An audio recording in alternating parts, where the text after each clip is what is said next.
Bonjour à tous et merci de prendre le rendez-vous de cette spéciale émission dans le cadre des 60 ans de l'indépendance du Bénin.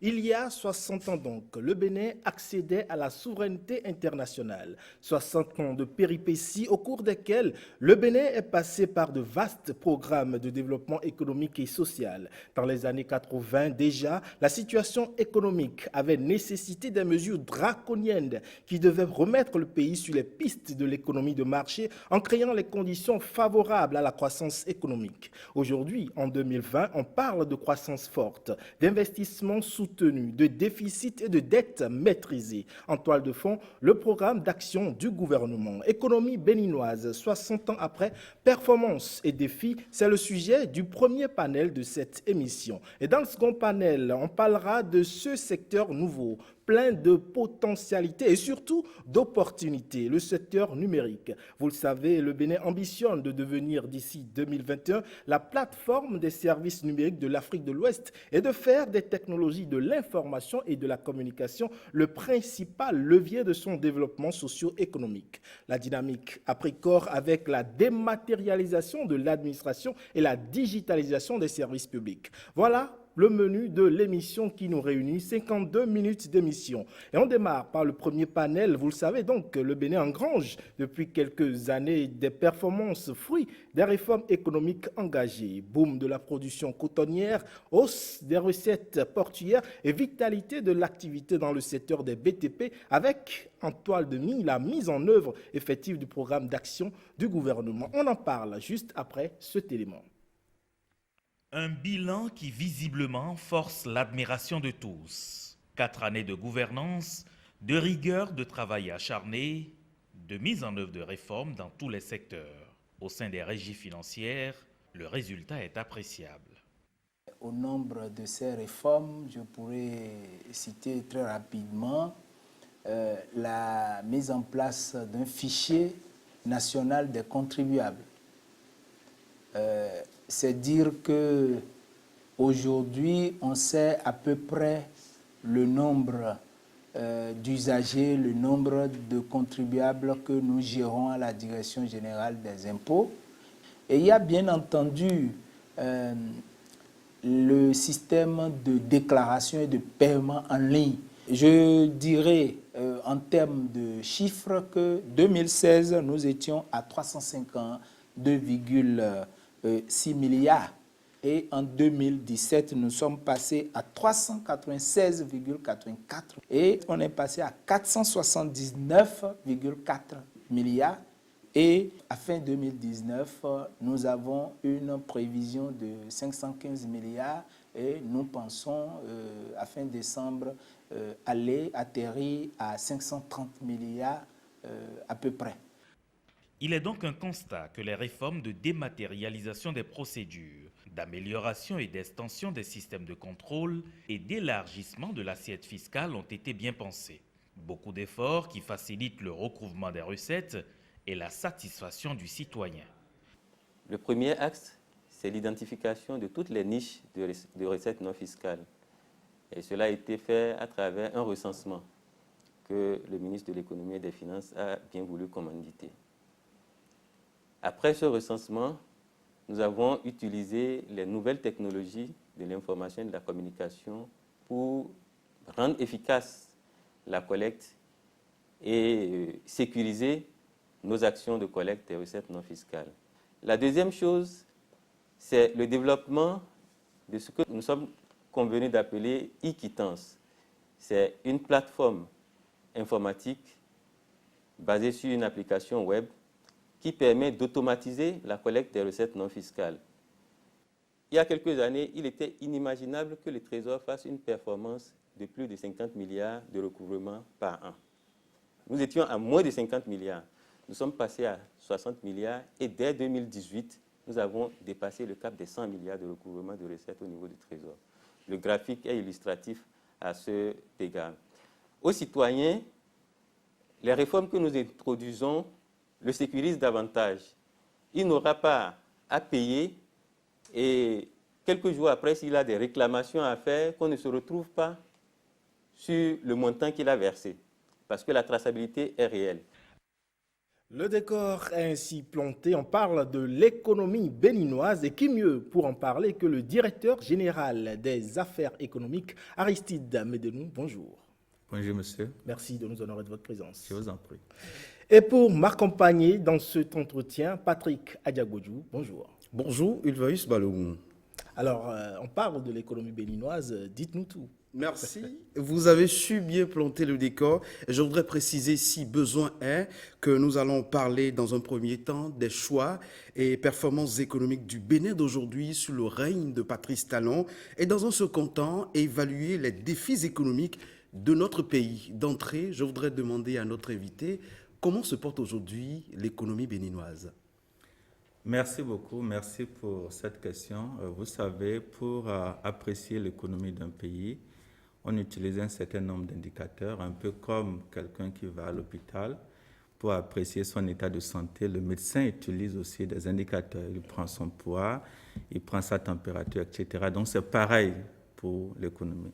Alors lorsque on parle d'indicateurs, il y a un indicateur dont on parle souvent, c'est le taux de croissance de l'économie qui apprécie le rythme de création de la richesse. C'est un indicateur extrêmement important parce que tout part de la création de la richesse. Sans création de richesse, il n'y a pas partage, il n'y a pas prospérité, il n'y a pas amélioration des conditions de vie.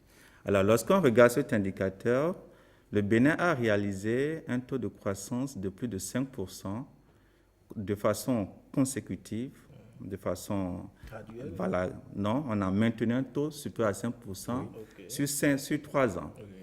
Alors, pour comprendre cela, il faut dire qu'en fait, c'est la première fois que cela arrive depuis 20 ans.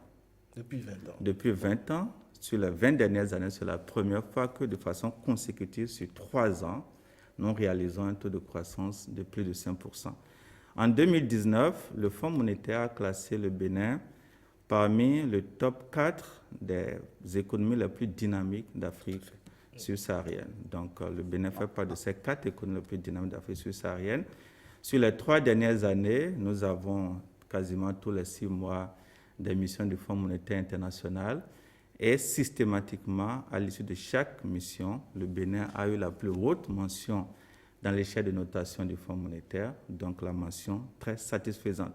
Donc, lorsque vous regardez tout cela, nous avons de bonnes raisons de dire que l'économie va bien. Et je vais vous dire que sur les 4 dernières années, nous avons environ une vingtaine de distinctions. Je ne vais pas vous ennuyer en les citant. Alors, si je dis une vingtaine de distinctions en 4 ans, vous pouvez faire une moyenne de 5 distinctions par an, et c'est beaucoup, et c'est dire que quelque chose de bien se fait dans le pays. Je retiens de cette première question que l'économie béninoise se porte très bien.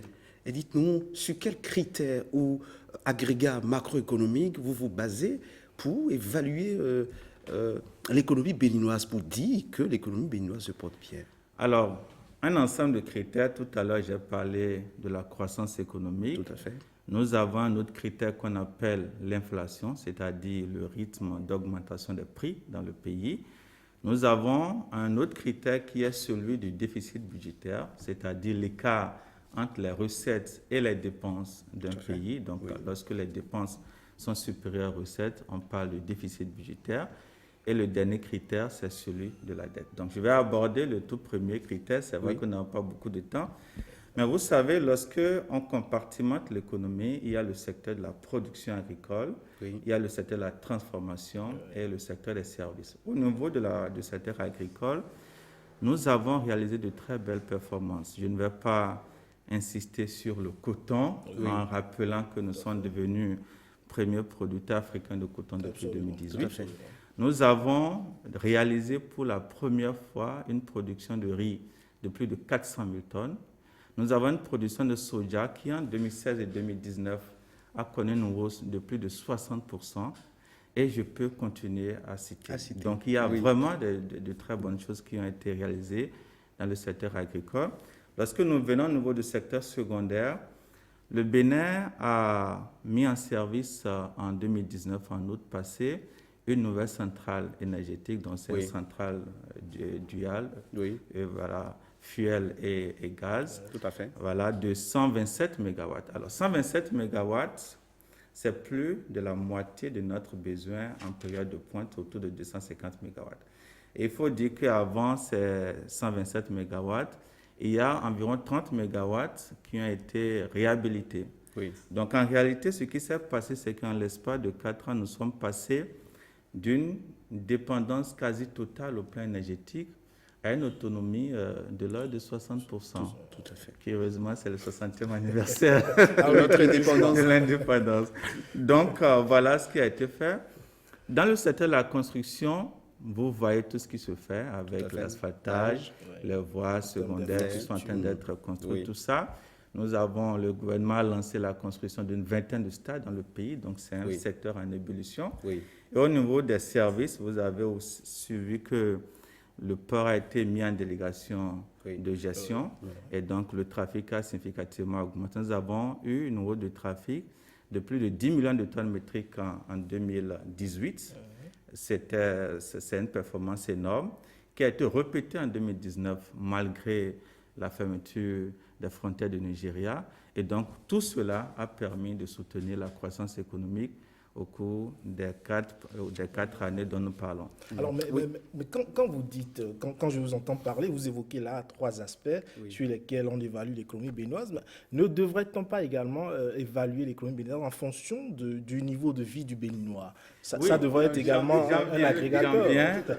J'en viens. Si vous voulez, je vais parler de ça. Vous savez, il faut créer la croissance, il faut créer la richesse avant de la partager. On ne partage pas ce qui n'existe pas. Donc, la création de la richesse est une condition nécessaire à toute chose. Et une fois que la richesse est créée, l'État a donc mis l'accent sur des mesures sociales. Et vous en connaissez. Vous avez entendu parler du projet Arche qui a commencé, qui permet aux pauvres extrêmes pauvres d'avoir accès à un paquet de services. Vous avez entendu parler du projet des cantines scolaires qui permet à nos jeunes enfants d'avoir accès aux repas chauds à l'école et de les maintenir. Donc une batterie de mesures sociales.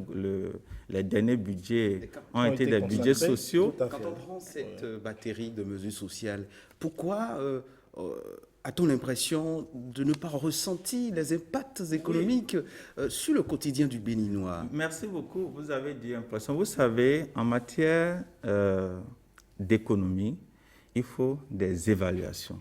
Il faut évaluer. On ne s'intéresse pas forcément à ce que dit un individu, 2 individus, mais il faut une évaluation au plan national.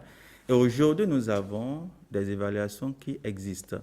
Une évaluation, par exemple, c'est celle de l'indice de développement humain, donc l'IDH.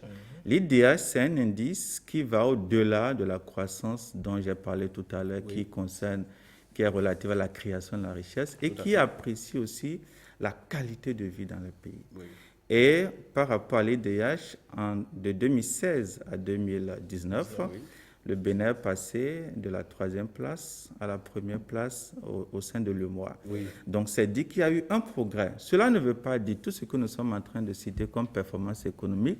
Cela ne veut pas dire qu'il n'y a plus de défis de développement. Les défis de développement sont là. Il faut toujours continuer à travailler pour améliorer davantage les conditions de vie de nos populations, mais cela veut dire simplement qu'il y a du progrès. Avant de parler des défis qui s'imposent à nous, des défis qui nous attendent sur les prochaines années, on va revenir un peu sur le plan de la CEDEAO, la Communauté économique des États de l'Afrique de l'Ouest. Dans l'espace communautaire, le Bénin est classé désormais comme premier pays respectant les principes et règles de libre-échange de circulation des personnes et des biens. Mieux encore, dans l'espace CEDEAO, le Bénin se retrouve à la tête comme pays ayant un acquis de la transparence budgétaire en Afrique francophone. Quels sont les leviers qui permettent à notre pays d'engranger toutes ces performances? Oui, c'est exact et je vais vous dire que ces performances ont été possibles grâce à un certain nombre de mesures. D'abord, pour la transparence budgétaire, je voudrais préciser que ce n'est pas seulement au sein de la CEDEAO, c'est au sein de l'Afrique francophone. Donc, le champ est beaucoup plus grand. Et cela est dû, en fait, à tous les efforts qui ont été réalisés pour permettre aux populations d'accéder plus facilement au budget, aux programmes publics. Vous voyez aujourd'hui... D'accéder au budget comment? Lorsque le budget est réalisé aujourd'hui, le budget est traduit en langue locale pour permettre à nos populations de savoir ce qui se passe, de savoir ce que l'État veut faire l'année suivante. Donc, il y a des plaquettes qui ont été réalisées par la Direction générale du budget pour faciliter la lecture du budget.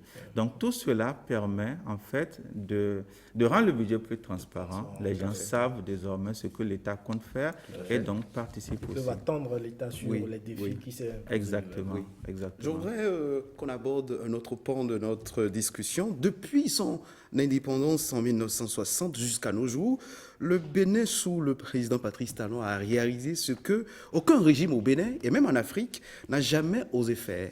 Je voudrais pousser loin la curiosité. Le Bénin révélé a fait sa toute première incursion sur les marchés de l'emprunt obligataire en dehors de la zone franc.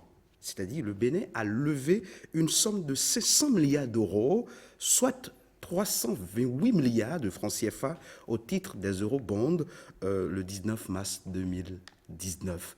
C'est historique. C'est une première. Oui, c'est historique. C'est la première fois en Afrique qu'un pays fait son emprunt inaugural en euros. C'est-à-dire qu'en général, lorsque les pays vont sur le marché financier international, parce que là, nous ne parlons plus du marché sous-régional, Tout à fait. mais le marché financier international, eh bien, par peur, on se dit, on ne nous connaît pas, notre histoire ne va peut-être pas intéresser, donc allons sur un marché plus profond, c'est-à-dire un marché où il y a de la liquidité, un marché où on est sûr d'avoir des ressources, et donc ce marché, c'est celui du dollar. Mais le Bénin a dit non, nous sommes sûrs de notre histoire, nous savons que nous avons quelque chose à vendre, nous savons que nous pouvons intéresser les investisseurs.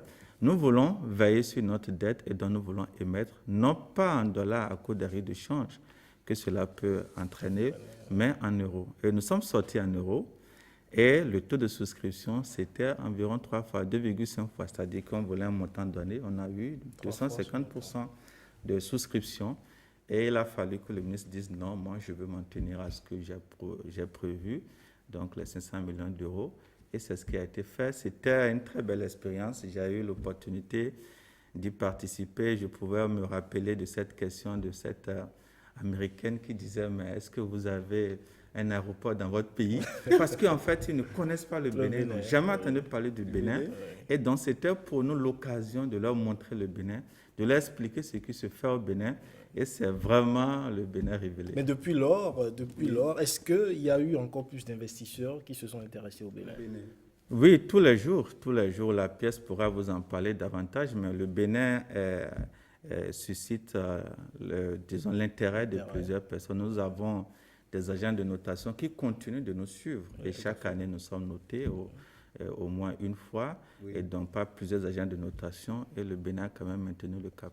Et parlant d'une autre notation, la Banque mondiale a hissé le Bénin au rang des pays à revenus intermédiaires, alors que notre pays était jusque-là dans la catégorie des pays à revenus faibles. Une performance reconnue par la Banque mondiale. Dites-nous, quelle différence il y a entre, ou bien quel intérêt on a quand on quitte le champ, le cercle des pays à revenus faibles, au cercle des pays à revenus intermédiaires, quelle opportunité, quelle aubaine. Oui, vous savez, dans le Conseil des Nations, les pays sont classés. Donc, il y a les pays à revenus faibles, entre griffes, les derniers de la classe. Il y a les pays à revenus intermédiaires de la tranche inférieure, les pays à revenus intermédiaires de la tranche supérieure et les pays à revenus élevés. Donc, le Bénin a réalisé cela et je pense que très sincèrement, en tant que Béninois, nous devons être fiers de cette performance réalisée par notre pays parce que vous savez, c'est l'image de notre pays qui s'améliore au plan international et quand l'image du Bénin s'améliore, c'est aussi l'image de tous les Béninois qui s'améliore. Donc, en termes d'intérêt, le fait d'être désormais un pays à revenus intermédiaires nous permet d'accéder à des guichets, à des financements auxquels nous ne pouvions pas accéder auparavant. Alors, ce classement, en fait, pour parler terre à terre, permet désormais d'avoir plus facilement des ressources pour construire notre pays, pour construire des routes, pour construire des écoles, pour que tout le monde, tous les Béninois puissent avoir le minimum nécessaire. Très bien. De 1960 à nos jours, l'économie béninoise n'a jamais fait montre d'une parfaite résilience. Vous savez certainement de quoi je veux parler.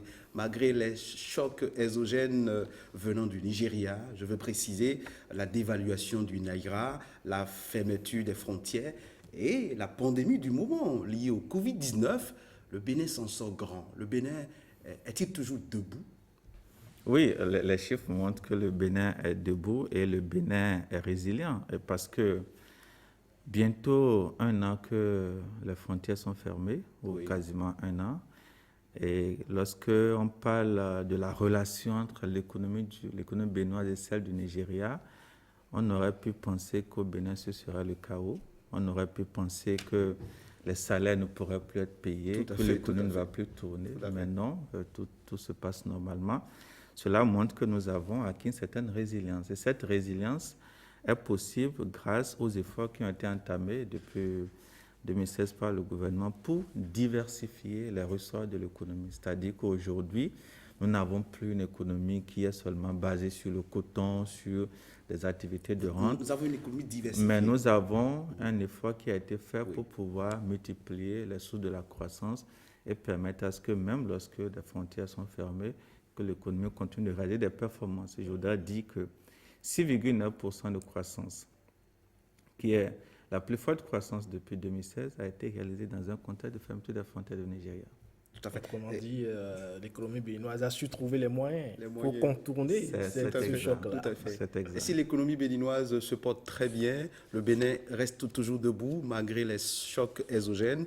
Quels sont aujourd'hui les chantiers économiques qui nous attendent sur les prochaines années? Alors, il y a plusieurs... En quelques mots. Oui, en quelques mots. Il y a plusieurs chantiers. Il y a plusieurs projets d'envergure pour lesquels les financements sont bouclés. Donc, bientôt, nous aurons l'hôpital de référence d'Abomey-Calavi, pour lequel le financement est bouclé. Il y aura un échangeur au Carrefour Vert de Corps aussi. Voilà. Au niveau de l'énergie, l'État prend des dispositions pour construire une nouvelle centrale. Tout à l'heure, j'ai parlé d'une centrale de 127 MW, mais là, le projet concerne la construction d'une centrale de 136 MW, donc une centrale beaucoup plus grande, qui va asseoir davantage notre autonomie au plan énergétique. Et donc, il y a aussi le projet d'assainissement fluvial de la ville de Cotonou, des villes secondaires, pour lequel aussi le financement est bouclé. Donc, il y a une longue liste de projets qui vont commencer très sous peu. Sous peu. Ouais. Je suis tenté de dire que je suis fier d'être béninois parce que il faut être fier d'être je suis fier d'être béninois parce que je sens en vous cette fierté de parler des performances économiques de notre pays. Quel est votre mot de fin? Oui, en fait, si nous aimons notre pays, nous devons être fiers de ce que notre pays réalise. Parce qu'aujourd'hui, des gens qui n'ont jamais entendu parler du Bénin, qui ne savaient pas là où le Bénin se situe sur une carte, aujourd'hui entendent parler du Bénin en bien. J'ai cité des distinctions. Le Bénin a reçu le prix de la meilleure gestion de la dette en Afrique subsaharienne. Ce prix a été décerné aux États-Unis, à Washington, devant des gens qui ne connaissaient pas le Bénin. Et leur premier contact avec notre pays, c'est grâce à ce prix-là. Donc, il y a beaucoup de choses qui se font. Je pense que ce que nous avons à faire, c'est de soutenir nos autorités pour que nous puissions en faire davantage. Merci à vous, Aristide Menenou. Chers téléspectateurs, l'épopée est en cours et c'est une belle épopée. Merci à vous, Patrick Adiagodjou. Merci également le directeur général des affaires économiques, Aristide Menenou. Merci pour vos éclaircissements. Je vous en prie. Et voilà, dans cette émission, on s'intéresse au secteur du numérique. C'est une priorité pour le gouvernement et d'ailleurs, les ambitions dans le secteur sont clairement affichées. Il s'agit de faire du numérique un élément catalyseur pour l'accélération de la croissance économique et l'inclusion sociale d'ici 2021. L'enjeu à moyen terme est donc de faire du Bénin une plateforme des services numériques pour toute l'Afrique de l'Ouest. On en parle juste après avoir suivi cet élément. Des projets structurants, des ambitions mesurées, une équipe dirigeante déterminée.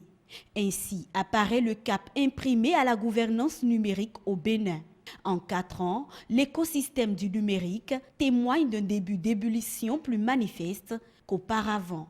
En 4 années de gouvernance, le gouvernement de Patrice Talon a opéré bien de réformes qui ont favorisé des réalisations digitales et numériques tangibles. D'abord, il a voulu répondre efficacement aux difficultés de sécurisation des systèmes d'information et aussi à l'identification du correspondant en ligne à travers la mise en place d'une infrastructure à clé publique, la PKI.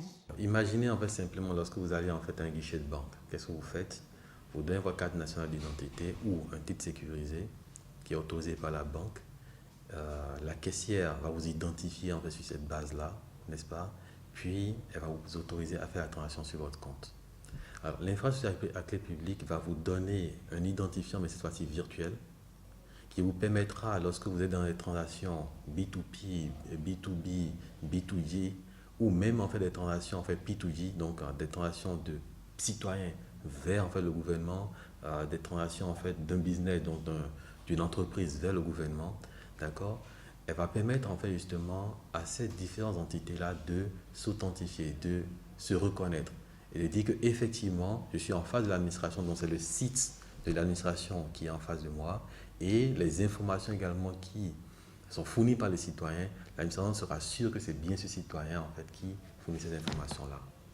Elle offre donc un cadre global permettant d'installer des paramètres de sécurité tels que la confidentialité, l'authentification, l'intégrité. On a ce qu'on appelle en fait une PKI qui va permettre de sécuriser nos titres de voyage, donc notamment nos passeports ordinaires, diplomatiques, de service. Va également permettre de sécuriser également nos cartes nationales d'identité.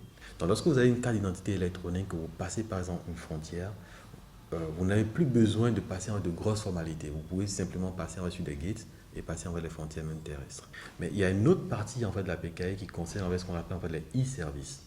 Donc cette partie qui concerne les e-services, c'est notamment cette partie-là qui va permettre justement de sécuriser les transactions en ligne. Donc lorsque vous vous connectez par exemple à un site du gouvernement qui offre des e-services, donc des services en fait en ligne, des services de l'e-administration, vous allez pouvoir vous identifier en fait sur ce site-là. Et à partir de ce moment, l'administration qui est en face à travers ce site saura vous identifier comme étant effectivement Thierry Arwasso qui vient se connecter au site internet. Alors, l'autre aspect de cette partie de la PKI, vous savez, en général, lorsque vous allez dans l'administration pour faire une formalité, on vous demande peut-être parfois de signer des formulaires, on vous demande de fournir un certain nombre d'éléments que vous signez. Cette partie de la PKI-là va vous permettre de signer en ligne, sans avoir besoin en fait, justement de faire encore une procédure papier. Donc vous pouvez en fait, signer directement en ligne votre transaction, donc signer directement en ligne le formulaire, qui sera reconnu par l'administration comme étant vous qui avez fait en fait, la requête, effectivement. Et voilà donc, on parle du secteur du numérique et pour mieux appréhender les différentes actions menées dans le dit secteur, on reçoit notre second invité, Ilanon Afis Bileoma. Il est le directeur des projets de dématérialisation des services publics à l'Agence des services et systèmes d'information ASSI. Bonjour. Bonjour, merci de me recevoir. Merci à vous. Et pour conduire cet entretien, lui, c'est Rodrigue Babagueto. Rodrigue, bonjour. Ulaïs Balogun, bonjour. Mesdames, Messieurs, bonjour. Alors, Afis Bileoma, vous êtes chargé de la dématérialisation des services publics à l'ASSI. Déjà, bonne fête de l'indépendance à vous. Depuis 2016, le numérique a de grandes enjambées. À ce jour, que faut-il dire? Il est essoufflé? Comment se porte-t-il? Le numérique se porte très bien. Je dirais même très très bien. J'en veux pour preuve que aujourd'hui, le premier acte que pose un étranger pour pouvoir venir au Bénin consiste à demander un visa. Aujourd'hui, il peut le faire en ligne, donc en toute sécurité, sans avoir à se déplacer comme auparavant, 2 fois de suite. Une première fois pour remplir un formulaire papier donc dans le consulat le plus proche de chez lui, et une seconde fois pour pouvoir récupérer le fameux sésame. Donc aujourd'hui, il le reçoit directement en ligne. Et j'aime bien raconter une anecdote où une fois, je faisais la queue pour prendre un avion pour revenir sur Cotonou, où je voyais plusieurs personnes, donc plusieurs Européens qui allaient dans différents pays africains et qui montraient leur visa directement dans leur passeport. Et dès que la personne a dit qu'elle allait au Bénin, donc cet Européen, on lui a dit « Ah, vous pouvez me montrer sur votre téléphone votre e-visa ». Donc, c'est vraiment rentré dans les mœurs le fait qu'aujourd'hui, on a un e-visa. Donc, je disais tantôt que le numérique se porte bien, mais si je parle aussi des Béninois, il faut savoir que la maturité numérique grandit de plus en plus. On a pratiquement, la plupart des Béninois ont aujourd'hui ce qu'on appelle un portefeuille virtuel. Il est assez courant de s'envoyer de l'argent de mobile money à mobile money. Donc ce qu'il faut savoir, ce n'est pas rien. Ça veut dire que de plus en plus, on intègre vraiment dans notre ADN, donc dans notre mindset, pour utiliser un anglicisme, le fait que de plus en plus, on est numérique. Je vais terminer, parce que vous me branchez sur une première question qui m'intéresse beaucoup, le numérique. Aujourd'hui, on a une identité physique. Je sais partir partout et montrer une carte d'identité. Mais tenez-vous bien, on a une cyber-identité. On a aujourd'hui ce qu'on appelle un numéro personnel d'identité qui permet de pouvoir vous identifier donc, dans le cyberespace de façon unique. On reviendra sur forcément, lorsqu'on parlera de digitalisation, sur des aspects sécurité. Ce n'est pas rien. Et je termine sur un dernier point. Tout ça en étant encadré donc, par un code du numérique. On sait donc dire aujourd'hui, lorsqu'on parle du numérique, sans honte de ce que l'on a fait, de ce que l'on fait, mais on a une vision claire de là où on veut aller. Très bien. J'espère que je pourrai l'expliquer. Alors, nous allons passer à présent à ce que l'on a fait dans le domaine du numérique, au nombre des actions enregistrées dans le secteur du numérique aujourd'hui. Alors, nous sommes à combien concrètement? Combien d'actions? Nous sommes à plusieurs actions. Mais d'abord, ce qu'il faut voir, c'est que lorsqu'on va parler du numérique, tout cela est bien cadré donc, dans un plan d'action du gouvernement avec 6 projets phares. Je vais parler vraiment de 2 projets phares qui impactent directement ma direction, pour lesquels donc j'ai des actions quotidiennes avec mon équipe. La première, donc le premier projet qui est ce qu'on appelle l'administration intelligente. Bien sûr. Il y a aussi un synonyme qu'on appelle le Smart Gov, assez régulièrement. Et le deuxième projet qui est la généralisation du e-commerce, de sorte à ce qu'on puisse de plus en plus dématérialiser les différentes transactions et que cela devienne vraiment, que cela rentre dans nos mœurs. Le Smart Gov, la dématérialisation, justement. La dématérialisation. Aujourd'hui, vous avez une e-administration. D'accord? Donc, je veux dire, c'est de plus en plus visible, comme le nez au milieu du visage.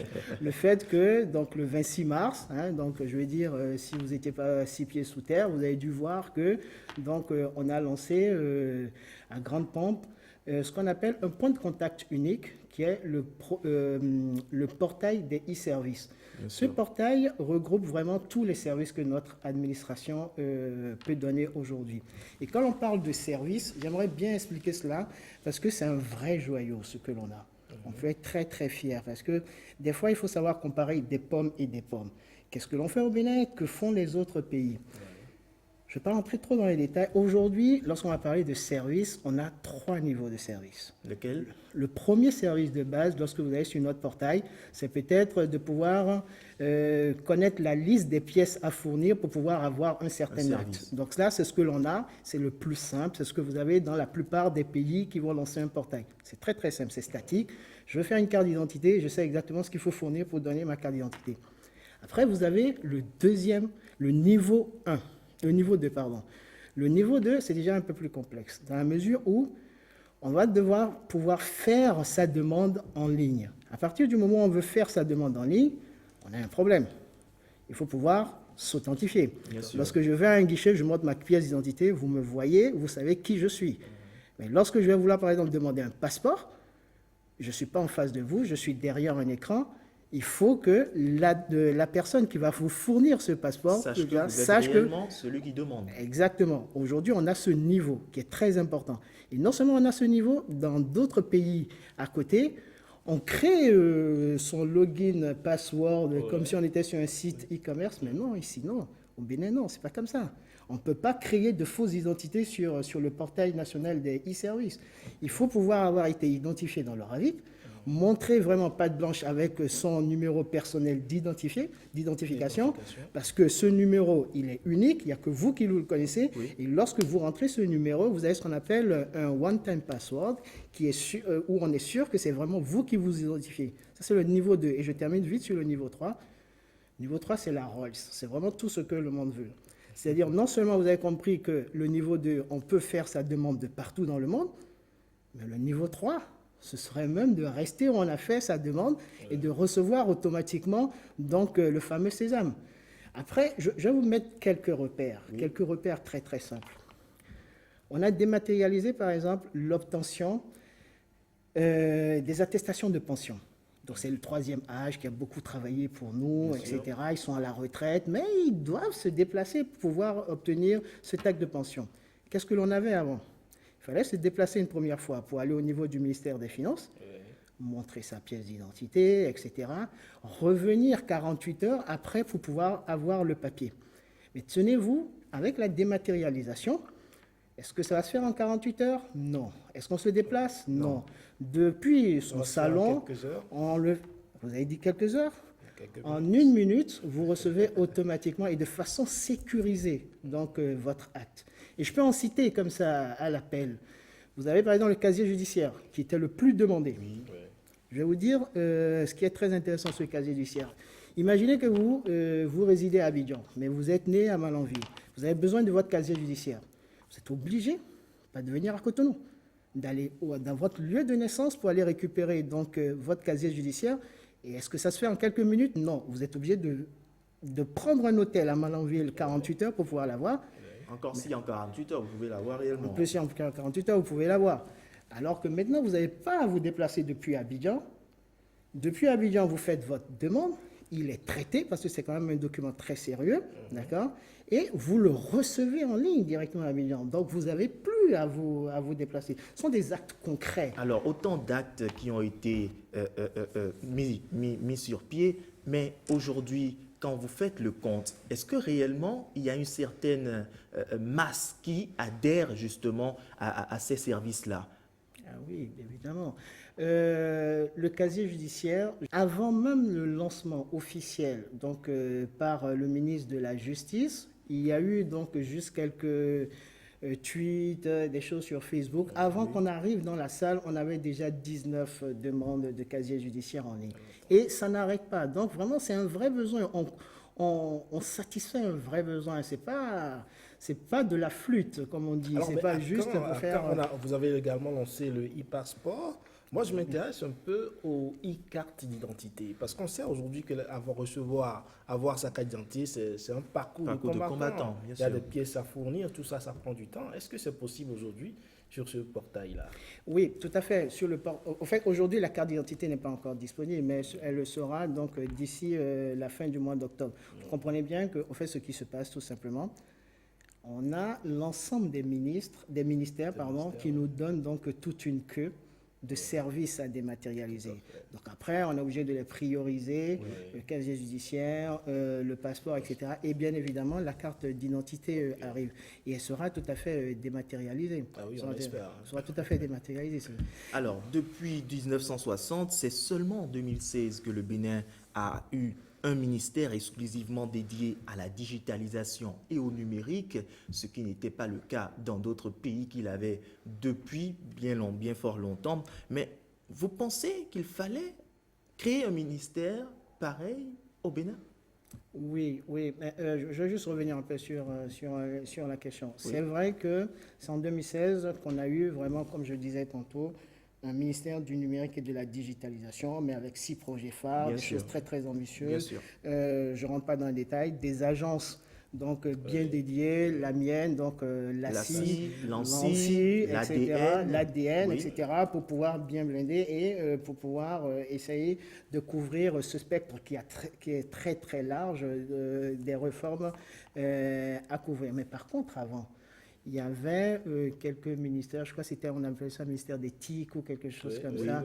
C'était certes un strapotin, mais c'était pas vraiment ancré dans une C'était pas ancré vraie- justement voilà. sur le digital Voilà. comme ça devrait l'être. Voilà. Ce que je veux juste dire, pourquoi je fais quand même ce flashback, c'est quand même, on a quand même hérité de cela quelque chose qui était très important, que l'on a encore aujourd'hui, qui est ce qu'on appelle l'APSUCET, c'est-à-dire l'Agence béninoise pour des le services service universels, universel, de qui communication permet- électronique et de la poste. Exactement, qui permet donc de pouvoir réduire cette fracture numérique, parce que on a beau faire tout ça, il faut quand même s'assurer qu'on ne va pas avoir deux types de Béninois, ceux qui vont pouvoir accéder au numérique et pas d'autres.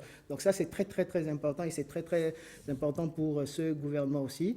Et on a hérité aussi la BETI, qui est aujourd'hui devenue la CIS. Donc c'est un peu pour ça que j'ai voulu faire ce flashback. Alors, est-ce qu'il fallait le créer? Oui, C'est pour revenir à ça. Aujourd'hui, quand vous regardez ces différents projets phares, ce sont des projets qui sont très structurants pour toute notre administration, mais qui permettent de pouvoir poser des bases. J'ai parlé tout à l'heure du portail national, mais quelque chose que vous ne verrez pas, mais qui est très important, que l'on hérite par exemple de notre coopération avec les Estoniens. Je fais juste un flashback pour expliquer que les Estoniens, c'est les meilleurs en dématérialisation, etc. Donc, on a hérité, par exemple, des Estoniens, ce qu'on appelle X-Road, que nous envie toute l'Afrique. Aujourd'hui, c'est la possibilité de pouvoir interconnecter toutes nos bases de données. Lorsque, par exemple, vous êtes un architecte et que vous soumettez une demande de permis de construire, donc, automatiquement, le portail, il va essayer de regarder si vraiment vous faites partie de l'ordre des architectes. Mais comment il le fait? C'est parce que les architectes, qui n'ont rien à voir avec le portail, ont une base de données qui a été mise sur X-Road, mais qui a été connectée avec la base donc, de l'ANIP, l'Agence nationale d'identification des personnes. Et si, par exemple, quelqu'un est radié, automatiquement, la prochaine fois que vous venez, puisque toutes les bases se parlent entre elles, vous n'aurez plus le droit de pouvoir faire cette demande. Le portail le signale automatiquement. Il ne vous donne même plus le droit de voir, parce qu'il voit que vous ne faites plus partie de cette base de données, mais qui est administrée indifféremment, mais qui est interconnectée. Aujourd'hui, on a mis en place ce X-Road en interconnectant différentes bases de données de notre administration, où on peut même se dire qu'une start-up aujourd'hui peut développer une application où en flashant juste le numéro, la plaque d'immatriculation d'un véhicule, on peut remonter très très loin. Est-ce un véhicule volé? Bien sûr. Est-ce que c'est un véhicule pour lequel on a payé la TVM, etc. Donc, c'est des choses qui sont très très intéressantes dans la mesure où, lorsqu'on met le portail, et on y viendra, je suppose que vous allez me demander les perspectives à un moment Absolument, donné. on reviendra aux perspectives, mais autant d'applications, je dirais, autant d'actions qui sont faites, mais qu'en est-il de la sécurité? Parce qu'il faut reconnaître que c'est des informations sensibles tout de même qui sont mises sur le portail et il y a une certaine fragilité, je dirais, une sensibilité de l'écosystème numérique. Alors, pour ce qui est de la sécurité, comment vous y prenez-vous?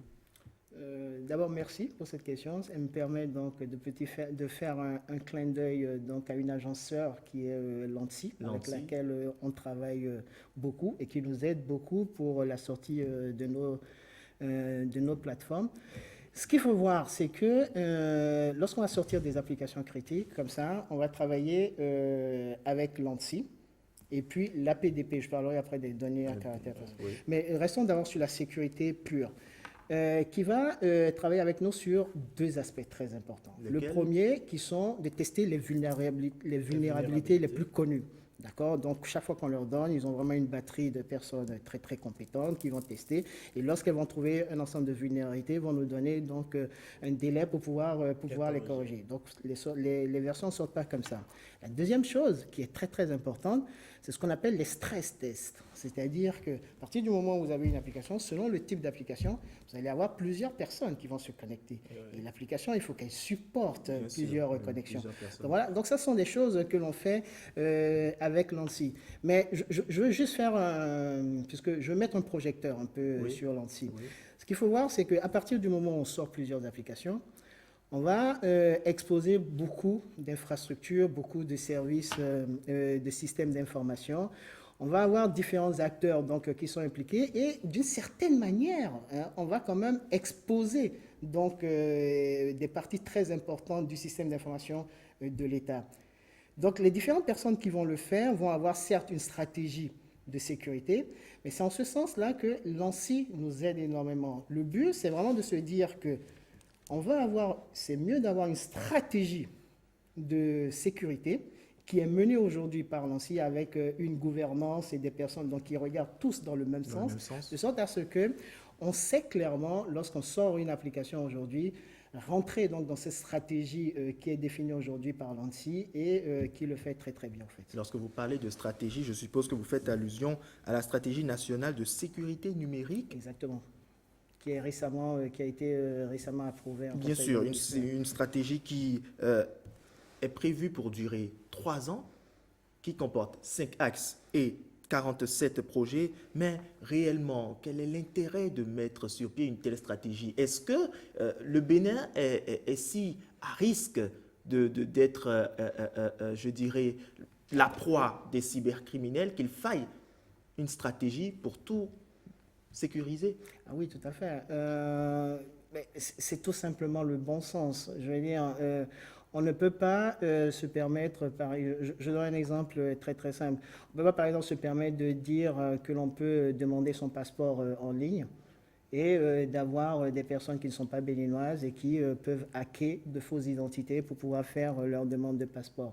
On peut pas, on va bientôt mettre le numéro personnel d'identification en ligne. On ne peut pas se permettre donc d'avoir des trucs qui sont très très sensibles sans se dire que quand même il y a des personnes qui vont pouvoir usurper des identités. Donc en ce sens-là, c'est très très important de définir une stratégie. Mais mieux, quand vous avez parlé de 5 axes de cette stratégie, il y a un axe qui est très très intéressant et sur lequel je voudrais quand même faire un zoom, parce que je crois qu'il y a un projet de loi en ce moment à l'Assemblée. À l'Assemblée nationale. Je rappelle que c'est le projet de loi portant sur la Convention sur la cybercriminalité adoptée à Budapest en Hongrie le 23 novembre 2001. Exactement. Et cette convention porte justement sur la lutte contre la cybercriminalité. C'est bien ça. Exactement. Oui. Donc, il y a ce axe qui m'intéresse, enfin, sur lequel je veux quand même, que je veux vraiment développer, qui consiste à dire que l'ANSSI va coordonner donc nationalement les différentes actions de sécurité, mais va aussi mettre en place une stratégie de coopération avec les différents États. Cela veut dire quoi, simplement, en français simple? Aujourd'hui, il n'y a pas de frontière pour la cybercriminalité. On peut avoir un Béninois qui va hacker donc, des personnes au Maroc, tout comme on peut avoir un Chinois qui va venir hacker des serveurs au Bénin. Donc dire qu'on est isolé tout seul et que l'on peut pouvoir faire la guerre tout seul, c'est faux. C'est un peu pour ça qu'il faut ces différents partenariats. Celui qui est en ce moment à l'Assemblée, est l'un des plus anciens, qui est l'un des plus éprouvés. Mais je crois, mais vous aurez l'occasion de l'inviter, le DG de l'ANSSI. Nous voulons aller sur 2 axes, celui qui est en ce moment à l'Assemblée et un autre qui a été signé, enfin qui va être signé, mais sur lesquels on a défini les grands axes à Malabo. D'accord, qui est un peu plus africain, où il y a 14 nations, les choses ne sont pas encore arrêtées, mais je voulais souligner que ce axe est très important, c'est la coopération que l'on va pouvoir avoir avec la France, les États-Unis, la Roumanie, de sorte à pouvoir avoir un cybercriminel qui va être identifié de partout dans le monde et surtout de pouvoir mieux sécuriser notre espace. Et dites-nous, si on parlait un peu de cette dernière réforme qu'il y a eu dans le secteur de l'éducation. Bien sûr, la plateforme e-Résultat notamment. E-Résultat, d'ailleurs même, on est en pleine actualité là-dessus. Hein. Donc si on veut parler de cela, plusieurs innovations. C'est-à-dire qu'aujourd'hui, sur cette plateforme, on peut se dire qu'on ne veut pas rentrer sur le stress de 16h30 tout à l'heure pour se connecter, pour aller regarder son résultat. On a la possibilité depuis longtemps de s'abonner, de donner son adresse email et dès qu'on va cliquer tout sur ce bouton, tac, vous recevrez donc dans votre boîte e-lettres le résultat. Par rapport à cette plateforme, moi j'ai une préoccupation. Pour avoir accès à son résultat, il faut débourser de l'argent. Oui. Alors pourquoi s'est-il senti la nécessité de faire débourser un peu, en tout cas 50 francs, 75 francs, 150 selon l'examen au candidat? Pourquoi cette nécessité de faire débourser de l'argent? Bon, évidemment, cette question elle revient beaucoup. Oui. Donc, mes réponses vont avoir l'air d'être ce qu'on appelle des éléments de langage. Mais oublions vraiment cela. Restons 2 minutes très, très francs. La première chose qu'il faut savoir, c'est que l'un n'exclut pas l'autre. On peut toujours dire qu'on veut aller regarder son résultat affiché. Maintenant, une des questions que vous posez, c'est lorsqu'on prend un transport ou que l'on marche pour aller regarder son résultat affiché, c'est gratuit? Techniquement, c'est gratuit. C'est techniquement gratuit. Bon, d'accord. Bon, ça, je vous le consens. Donc, on va dire que là, pour tout à l'heure, pour un enfant qui va regarder son résultat à 50 francs, on dira qu'il n'aura pas dépensé peut-être un peu plus de 50 francs pour marcher et aller regarder son résultat. Bon. La deuxième chose qu'il faut savoir, en dehors du fait que l'un n'exclut pas l'autre, c'est que ce que je vous dis là en ce moment, j'aimerais que e-résultat vive dans 5 ans. Et que e-résultat pour vivre dans 5 ans ne soit pas la bonne volonté du ministre des Finances qui y sera, ou de la volonté d'un gouvernement qui y sera. Sans obliger le candidat à payer. Dans d'autres pays, par exemple, cela se passe avec une sorte de salle d'accueil où on installe l'internaute, de sorte que celui-là puisse avoir accès au site au fur et à mesure. Alors, cela pose un petit problème, parce que les gens ne comprennent pas pourquoi est-ce qu'on demande... En fait, ce qu'on fait tout simplement, c'est qu'on est en train de développer un ensemble d'applications qui sont pérennes. Le but, c'est qu'une application, lorsqu'elle naît, qu'elle dépende d'elle-même, qu'elle puisse s'autofinancer, etc. Donc ça, c'est déjà une première chose. Mais surtout, et je le disais tout à l'heure, c'est très très important de savoir qu'on ne veut pas donc créer ce qu'on appellerait une fracture. Et on a eu comme l'impression une fracture numérique entre les différents béninois. Et quand même, on a eu vraiment l'impression que 50 francs ne créait aucune fracture. Surtout qu'on n'excluait pas le fait de le regarder toujours en ligne. On vous aura compris, Afis Biléoma, mais une dernière question pour finir. Quelle est la part du numérique aujourd'hui dans la croissance économique du Bénin? Je dirais que la part du numérique... En 30 secondes, s'il vous plaît. Oh, très très vite, hein, donc très très vite, se fait de plus en plus ressentir. J'ai donné quelques exemples. Le temps, c'est de l'argent. Okay? Avoir quelqu'un qui n'a pas quitté Abidjan pour aller jusqu'à Malanville, payer de l'argent, je veux dire, il le ressent, il est très très content de pouvoir recevoir automatiquement son casier judiciaire. Là, je peux l'amplifier en disant qu'il n'habite pas à Abidjan, mais qu'il habite New York, etc. Bon, voilà. Donc ça, c'est déjà une première chose. Après, il y a le troisième âge. Le fait de pouvoir avoir des services qui sont de plus en plus innovants, où on n'a pas à se déplacer, regarder les queues que vous voyez au niveau du ministère des Finances. Il y a vraiment de plus en plus des économies qui se font et qui sont directement impactantes dans la poche de nos administrés. Ils le sentent vraiment. Il n'y a qu'à voir sur les réseaux sociaux l'engouement de plus en plus que l'on a à pouvoir avoir ce type de e-service.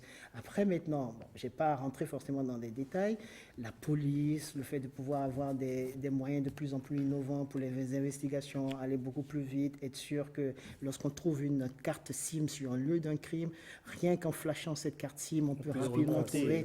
Donc ça, c'est des choses qui n'ont pas de prix. Espérons que tout cela puisse se mettre en place. Rodrigue Babaguito. Absolument, Uvaïs Balogun. On n'a qu'à espérer que réellement ces actions innovantes et très encourageantes, je dirais, soient perpétuées. Afis Biléoma, merci. Merci à vous. Merci encore de m'avoir reçu. Merci à vous également. Ce sera tout pour cette émission spéciale consacrée aux actions menées dans le secteur du numérique au Bénin, également aux performances enregistrées dans l'économie béninoise. Merci à toute l'équipe technique pour cette mobilisation. Portez-vous bien et à la prochaine.